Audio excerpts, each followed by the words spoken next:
اپنا مال اللہ کے راستے میں لگائیں، اللہ کے دین کی سربلندی کے لیے اپنا مال لگائیں، یہ مال کے ساتھ جہاد ہو جائے گا۔ اور جان کیسے لگانی ہے؟ ایک تو آپ قتال کریں گے نا، جہاد کریں گے، تلوار کے ساتھ جہاد کرنے جائیں گے، یہ بھی جان لگانا ہے اللہ کے راستے میں۔ اور باقی اللہ کے راستے میں اپنی جسمانی ذہنی قوتیں طاقتیں اپنی اللہ کے راستے میں اللہ کے دین کی سربلندی کے لیے آپ لگائیں گے نا، یہ جان کے ساتھ جہاد ہو جائے گا، ہے نا۔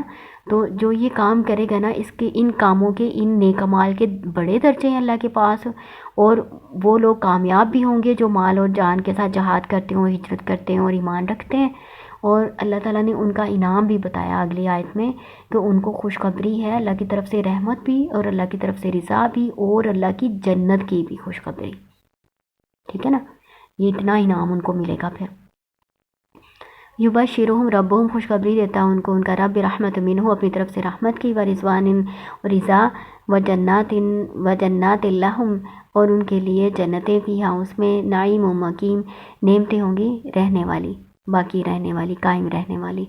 رضوان سے مراد اللہ تعالیٰ کی رضا ہے۔ اللہ تعالیٰ اعلان کریں گے کہ آج کے بعد وہ کبھی بھی کسی سے ناراض نہیں ہوں گے، اللہ تعالیٰ سب سے راضی ہو گئے۔ تو اس وقت جنتیوں کو اتنی خوشی ہوگی کہ اللہ تعالیٰ اب ہم سے کبھی ناراض نہیں ہوں گے۔ خالدین فیہا ابدا، ہمیشہ ہمیشہ وہ اس میں رہیں گے۔ ان اللہ، بے شک اللہ تعالیٰ، عندہ، اس کے پاس، اجر عظیم، اجر ہے بڑا۔ یا ایھا الذین آمنوا، اے ایمان والو، لا تتخذوا آباءکم و اخوانکم اولیاء ان استحبوا الکفر علی الایمان۔ یا ایھا الذین آمنوا، اے ایمان والو، لا تتخذوا، نہ تم بناؤ، آباءکم اپنے باپوں کو، و اخوانکم اپنے بھائیوں کو، اولیاء دوست، ان استحبوا، اگر وہ پسند کریں، کفر کو، علی الایمان، ایمان پر، یعنی اگر یہ تمہارے رشتہ دار کفر کو پسند کرتے ہیں، ایمان قبول نہیں کرتے، تو وہ پھر تمہارے باپ یا بھائی نہیں ہیں، تمہارا ان سے کوئی تعلق رشتہ نہیں ہے، تم ان سے کوئی دوستی نہ لگاؤ۔ وَمَن يَتَوَلَّهُم مِّنكُمْ فَأُولَٰئِكَ هُمُ الظَّالِمُونَ، اور جو کوئی ان سے دوستی لگائے گا تم میں سے، فَأُولَٰئِكَ، پس یہی وہ لوگ ہیں، هُمُ الظَّالِمُونَ، وہ جو ظالم ہیں، یعنی اللہ کی نافرمانی کرنے والے ہیں۔ آپ کو پتہ ہے کہ جو اسلام لے آتا ہے نا، اس کا پھر کافروں سے رشتہ ختم ہو جاتا ہے، تو اللہ تعالیٰ نے یہاں بھی نا ان کو دوستی کرنے سے ان سے منع کیا۔ قل ان کان آباؤکم و ابناؤکم و اخوانکم و ازواجکم و عشیرتکم و اموال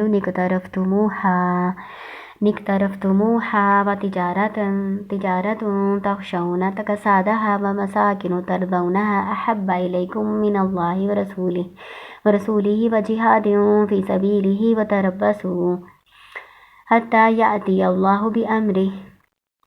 کل کہہ دیجئے، ان اگر، کانا ہے، آباؤکم تمہارے باپ، و ابناؤکم تمہارے بیٹے، و اخوانکم تمہارے بھائی، و ازواجکم تمہاری بیویاں، و عشیرتکم اور تمہارے کنبے قبیلے، و اموال اقترفتموہا اور مال وہ جو تم نے کمائے ہیں، و تجارت اور تجارت، کاروبار، تخشونا تم ڈرتے ہو، کسادہا اس کے مندہ ہونے سے، ان کے مندہ کہتے ہیں گھاٹے میں جانا، یعنی تمہاری وہ تجارت کاروبار جن کے مندہ ہونے سے، جس کے گھاٹے میں جانے سے تم ڈرتے ہو، وَمَسَاكِنُ تَرْضَوْنَهَا، تمہارے وہ گھر، مساکن کہتے ہیں رہنے کی جگہ، گھر یا حویلیاں، ترضونہا تم اس کو پسند کرتے ہو، احب الیکم زیادہ پسندیدہ ہے تمہاری طرف، من اللہ اللہ سے، ورسولہ اور اس کے رسول سے، وجہاد فی سبیلہ اور اس کے راستے میں جہاد کرنے سے، فتربصوا پس انتظار کرو، حتی یہاں تک کہ یاتی اللہ بامرہ، لے آئے اللہ تعالیٰ اپنا حکم۔ عطا یاتی کے ساتھ جب آئے گا نا تو پھر اس کا ترجمہ لے آنا کریں گے۔ واللہ اور اللہ تعالیٰ لا یہدی القوم الفاسقین، ہدایت نہیں دیتا قوم نافرمان کو۔ اس آیت میں نا اللہ تعالیٰ کہہ رہے ہیں کہ تمہارے باپ، بیٹے، بھائی، رشتہ دار، کنبے قبیلے، یہ سارے جن سے انسان کو بڑی محبت ہوتی ہے، اس کے علاوہ مال ہے جو انسان نے بڑی محنت سے کمایا ہوتا ہے، پھر تجارت کاروبار جس کو انسان نے بڑی مشکل سے سیٹ کیا ہوتا ہے، اور اس کے مندہ ہونے سے، یعنی اس کے گھاٹے میں جانے سے اس کو خوف ہوتا ہے کہ کہیں مندہ نہ پڑ جائے، ضائع نہ ہو جائے اس کا مال اور اس کی محنت، تو اس کی اس کو بڑی فکر ہوتی ہے، اور گھر جو اس نے بڑی محبت سے پیار سے بنایا ہوتا ہے وہ اس کو بہت پسند ہوتے ہیں۔ تو اللہ تعالیٰ کہہ رہے ہیں یہ ساری چیزیں اگر تمہیں اللہ اور اس کے رسول سے زیادہ پیاری ہیں، اور اللہ کے راستے میں جہاد کرنے سے زیادہ پیاری ہیں نا یہ ساری چیزیں، تو پھر انتظار کرو یہاں تک کہ اللہ تعالیٰ اپنے حکم کو لے آئے۔ یہ ساری چیزیں ان کی محبت کوئی بری نہیں ہے نا، اللہ تعالیٰ نے ان کو برا نہیں کہا، لیکن اگر یہ ساری محبتیں اللہ اور اس کے رسول کی محبت پر غالب آ جاتی ہیں تو پھر یہ ناپسندیدہ اور اللہ کی ناراضگی کا باعث بنتی ہے، ورنہ نہیں ہے۔ یہ ویسے مذموم نہیں ہے، ظاہر ہے ہر کسی نے محنت کی ہوتی ہے، یا یہ جو رشتہ دار ہوتے ہیں یہ بہت پیارے ہوتے ہیں، تو یہ جو چیزیں انسان نے بڑی مشکل سے سیٹ کی ہوتی ہیں، کمائی ہوتی ہیں، یہ بھی بہت پیاری ہوتی ہیں انسان کو، اور ان سے محبت بھی کی جاتی ہے، لیکن کسی بھی چیز کی بھی محبت نہ اللہ اور اس کے رسول کی اطاعت کے راستے میں رکاوٹ نہ بنے، پھر وہ چیز غلط ہوگی، ٹھیک ہے نا۔ تو یہاں پہ اسی کے اللہ تعالیٰ نے بیان کیا ہوا ہے۔ میں آپ کو کچھ حدیثیں بتا دیتی ہوں۔ ایک دفعہ آپ صلی اللہ علیہ وسلم نے نا حضرت عمر رضی اللہ تعالیٰ عنہ سے فرمایا کہ کیا میں تمہیں محبوب ہوں، کیا میں تمہیں ہر چیز سے محبوب ہوں؟ تو حضرت عمر رضی اللہ تعالیٰ عنہ نے کچھ تھوڑی دیر سوچا، پھر کہا کہ آپ مجھے ہر چیز سے محبوب ہیں سوائے اپنے نفس کے، یعنی اپنی جان سے مجھے زیادہ عزیز نہیں ہے آپ، باقی آپ ہر چیز سے عزیز ہیں۔ تو آپ صلی اللہ علیہ وسلم نے کہا پھر تم ابھی مومن نہیں ہو، کیونکہ تم اس وقت تک مومن نہیں ہو سکتے جب تک میں تمہیں تمہاری جان سے بھی زیادہ محبوب نہ ہو جاؤں۔ تو پھر حضرت عمر رضی اللہ تعالیٰ نے کہا بس اللہ کی قسم اب آپ مجھے اپنی جان سے بھی زیادہ محبوب ہیں۔ تو آپ صلی اللہ علیہ وسلم نے فرمایا اے عمر رضی اللہ تعالیٰ عنہ اب تم مومن ہو۔ یہ صحیح بخاری کی حدیث کا ترجمہ میں آپ کو بتا رہی ہوں، مفہوم بتا رہی ہوں، یہ اس طرح سے ہے۔ تو ایک اور آپ صلی اللہ علیہ وسلم کی حدیث ہے جس میں آپ صلی اللہ علیہ وسلم، یہاں تو آپ صلی اللہ علیہ وسلم نے حضرت عمر رضی اللہ تعالیٰ عنہ سے فرمایا نا، لیکن ایک اور حدیث ہے آپ صلی اللہ علیہ وسلم کی، اس میں آپ صلی اللہ علیہ وسلم نے ایسے فرمایا کہ قسم ہے اس ذات کی جس کے ہاتھ میں میری جان ہے، تم میں سے کوئی شخص اس وقت تک مومن نہیں ہو سکتا جب تک میں اس کو اس کے والد سے، اس کی اولاد سے اور تمام لوگوں سے زیادہ محبوب نہ ہو جاؤں۔ یہ بھی صحیح بخاری کی حدیث ہے کتاب الایمان میں، ٹھیک ہے نا۔ تو یہاں پہ اللہ تعالیٰ نے نا جہاد کی اور ایمان کی اہمیت کو واضح کیا ہے کہ جہاد اور ایمان سے، اللہ اور رسول کی اطاعت سے، ان چیزوں میں پڑھ کے غافل نہیں ہو جانا۔ اگر غافل ہو جاؤ گے نا تو پھر تمہیں سزا ملے گی۔ آپ صلی اللہ علیہ وسلم کی ایک اور حدیث کا میں مفہوم آپ کو بتاتی ہوں۔ آپ صلی اللہ علیہ وسلم نے فرمایا کہ جب تک تم بئی اینا پر کانے ہو جاؤ گے، یعنی بئی اینا ہوتا ہے کہ کسی چیز کو ادھار پہ دینا اور پھر بعد میں اسی چیز کو خرید لینا، ہے نا۔ تو جب تم اس طرح کی تجارت کرنے لگ جاؤ گے نا، اور تم گایوں کی دمیں پکڑ کے کھیتی باڑی کرنے لگ جاؤ گے، یعنی تم کھیتی باڑی میں مشغول ہو جاؤ گے، زراعت میں مشغول ہو جاؤ گے اور تجارت میں مشغول ہو جاؤ گے، اس کا مطلب یہ ہے پھر تم جہاد کو چھوڑ دو گے تو اللہ تعالیٰ تم پر ایسی ذلت مسلط فرما دے گا جس سے تم اس وقت تک نہیں نکل سکو گے جب تک تم اپنے دین کی طرف نہ لوٹو، ٹھیک ہے نا۔ حدیث کا مفہوم میں آپ کو اپنے الفاظ میں بتا دیتی ہوں کہ آپ صلی اللہ علیہ وسلم نے اس طرح سے فرمایا ہے کہ جب تم تجارت میں مشغول ہو جاؤ گے اور کھیتی باڑی میں مشغول ہو جاؤ گے اور جہاد سے منہ موڑ لو گے، جہاد نہیں کرو گے، چھوڑ دو گے اس کو، تو پھر اللہ تعالیٰ تم پر ذلت مسلط کر دے گا، اور یہ ذلت اس وقت تک رہے گی جب تک تم اپنے دین کی طرف دوبارہ نہیں لوٹ کر آ جاتے، یعنی اللہ کے اس حکم کی طرف دوبارہ نہیں لوٹتے، جہاد کو نہیں اپناتے، تب تک یہ ذلت جو ہے نا تم پر رہے گی، ٹھیک ہے نا۔ اس آیت کو آپ نے اچھی طرح سے سمجھ لینا ہے۔ السلام علیکم ورحمۃ اللہ۔